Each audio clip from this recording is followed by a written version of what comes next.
അത് ഞാൻ വായിച്ചിട്ടുണ്ട്. താങ്കളെക്കാൾ കൂടുതൽ ബഡ്ജറ്റിനെ കുറിച്ച് അറിയുന്ന ആളാണ് ഞാൻ. നോക്കൂ, ഇതെല്ലാം വിടുന്നു, ഇതെല്ലാം ആരാ എനിവേ നോക്കൂ, ഇതെല്ലാം 60 ദിവസമുണ്ട് ഇലക്ഷൻ. ഈ പ്രചരണവും ജനങ്ങളെ ശ്രദ്ധ തിരിക്കാൻ നമുക്ക് 10 കൊല്ലം ഭരിച്ച LDF ഇന്ന് എന്താ പറയേണ്ടത്? ഞങ്ങൾ 10 കൊല്ലം എന്ത് ചെയ്തു? ഞങ്ങൾ 10 ബഡ്ജറ്റ് അവതരിപ്പിച്ച പാർട്ടിയാണ്, ഞങ്ങൾ ജനങ്ങൾക്ക് വേണ്ടി ഇതെല്ലാം ചെയ്തു. എന്താണ് അവർക്ക് പറയാനുള്ളത്? ഇന്ന് 92% റവന്യൂ കിട്ടുന്ന ഈ സംസ്ഥാനമാണ്.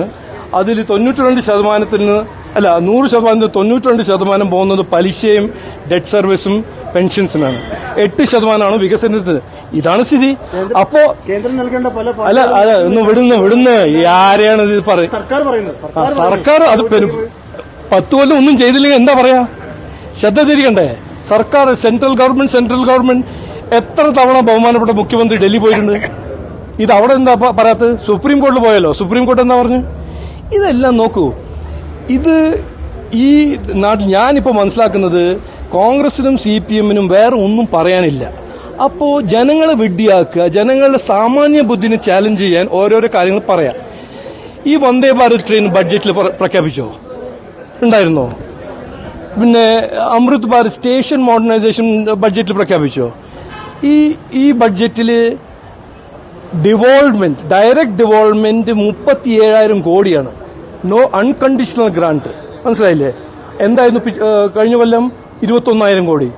അപ്പൊ അതൊന്നും 15,000 കോടി കൂടുതൽ കിട്ടുന്ന സംസ്ഥാനത്തിൽ ഒന്നും കിട്ടുന്നില്ല എന്നാ പറഞ്ഞത്. ഞാൻ ഇന്ന് കൃത്യമായി നിങ്ങൾ ചോദിക്കേണ്ട ഇതാണ് ചോദ്യം. 10 കൊല്ലം ഭരിച്ചു, 22 ലക്ഷം കോടിയാണ് ചെലവാക്കിയത്. എത്ര?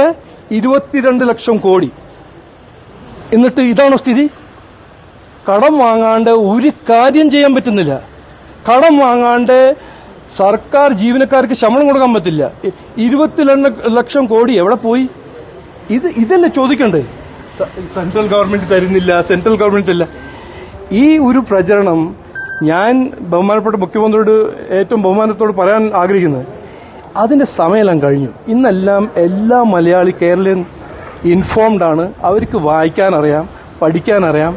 30 കൊല്ലം മുമ്പേ ഇങ്ങനത്തെ പ്രചരണമോ 25 കൊല്ലം മുമ്പേ ഓരോരോ നുണ പറഞ്ഞ് വോട്ട് നേടുന്ന ആ രീതി നടക്കായിരിക്കും. ഓക്കെ, ഇന്ന് അതും നടക്കില്ല. കൃത്യമായി ഈ ഇലക്ഷൻ ചോദിക്കേണ്ടത്, നിങ്ങൾ 10 കൊല്ലം ഭരിച്ചു, എന്ത് ചെയ്തു? 22 ലക്ഷം കോടി നിങ്ങൾ ചെലവാക്കി, അതിന്റെ ഗുണങ്ങൾ എന്താണ്? പറയണം. അങ്ങനെ ധൈര്യം ഉണ്ടാവണം.